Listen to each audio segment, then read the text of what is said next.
Hi hello ನಮಸ್ಕಾರ, ನಾನು ನಿಮ್ಮ ಸುಚಿತ್. ಮತ್ತೆ ನನ್ನ ವೀಡಿಯೋಗೆ ಸ್ವಾಗತ. ಇವತ್ತಿನ ಲಾಗ್ ಸ್ಪೆಷಲ್ ಏನಂತಂದರೆ, ಅವತ್ತು ಒನ್ ಡೇ ಶೂಟ್ಗೆ ಹೋಗಿದ್ನಲ್ಲ, ಸೊ ಅದು ಮತ್ತೆ ಕಂಟಿನ್ಯೂಟಿ ಕ್ಯಾರೆಕ್ಟರ್ ಇದೆ ಅಂತ ಮತ್ತೆ ಒಂದಿನ ಶೂಟ್ಗೆ ಹೇಳಿದರು.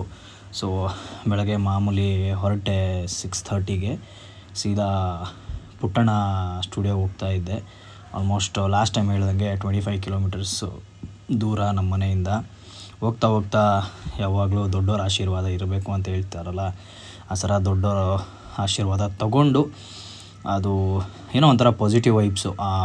ಅದರ ಮುಂದೆಯಿಂದ ಹೋಗ್ತಾ ಇರಬೇಕಾದ್ರೆ ಏನೋ ಒಂದು ವೈಬ್ಸ್ ಇರುತ್ತೆ. ಅಷ್ಟೊತ್ತಿಗೆ ಪುಟ್ಟಣ ಸ್ಟುಡಿಯೋ ರೀಚ್ ಆದೆ. ನೋಡಿ, ಔಟ್ಲುಕ್ ಫುಲ್ ಒಂಥರ ತೆಗ್ಗಿನ ಪ್ರದೇಶದಲ್ಲಿರೋದು ಸ್ಟುಡಿಯೋ, ಪುಟ್ಟಣ ಸ್ಟುಡಿಯೋ. ಸೀದಾ ಎಂಟ್ರಿ ಆದೆ. ಆಮೇಲೆ ಹೋಗ್ತಾ ಹೋಗ್ತಾ ಬೇರೆ ಯಾವುದೋ ಸೀರಿಯಲ್ದು ಫುಲ್ ಸೆಟ್ಟೆಲ್ಲ ನೋಡಿಕೊಂಡು, ನೋಡಿ ಇದೇ ಥರ ಸೆಟ್ಸ್ ಎಲ್ಲ ಇತ್ತು. ಆಮೇಲೆ ಸೀದಾ ಎಂಟ್ರಿ ಆದೆ. ಹೋದ ತಕ್ಷಣ ಆಲ್ರೆಡಿ ಕ್ಯಾಮ್ರಾ ಎಲ್ಲ ಬಂದಿತ್ತು. ಸೊ ಶೂಟಿಂಗ್ ಶುರು ಮಾಡಿಕೊಂಡ್ರು. ನನಗೂ ರೆಡಿ ಆಗೋಕ್ಕೆ ಹೇಳಿದ್ರು. ನೋಡಿ, ಇವತ್ತಿನ ಗೆಟಪ್ಪು ಮದುಮಗನ ಗೆಟಪ್ ಇತ್ತು. ಸರ್ ರೆಡಿ ಆದೆ. ರಿಯಲಾಗಿ ಇನ್ನೂ ತುಂಬ ಲೇಟ್ ಇದೆ. ಸೊ ರೀಲಾಗಿ ಮದುಮಗ ಗೆಟಪ್ ಹಾಕ್ಕೊಂಡೆ. ಸೊ ಶೂಟಿಂಗ್ ನಡೀತಾ ಇತ್ತು, ವೆಯ್ಟ್ ಮಾಡ್ತಾಯಿದ್ದೆ.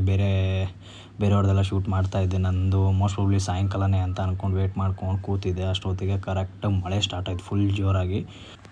ಅಷ್ಟೊತ್ತಿಗೆ ನನ್ನ ಪೋರ್ಷನ್ ಶೂಟ್ ಮಾಡೋಕ್ಕೆ ಸ್ಟಾರ್ಟ್ ಮಾಡಿದ್ರು.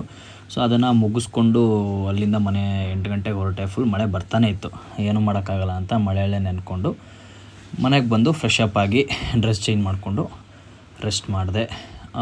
ನೆಕ್ಸ್ಟ್ ವಿಡಿಯೋ ಮತ್ತೆ ಆದಷ್ಟು ಬೇಗ ಬರುತ್ತೆ. ಬಾಯ್ ಬಾಯ್, ಟೇಕ್ ಕೇರ್.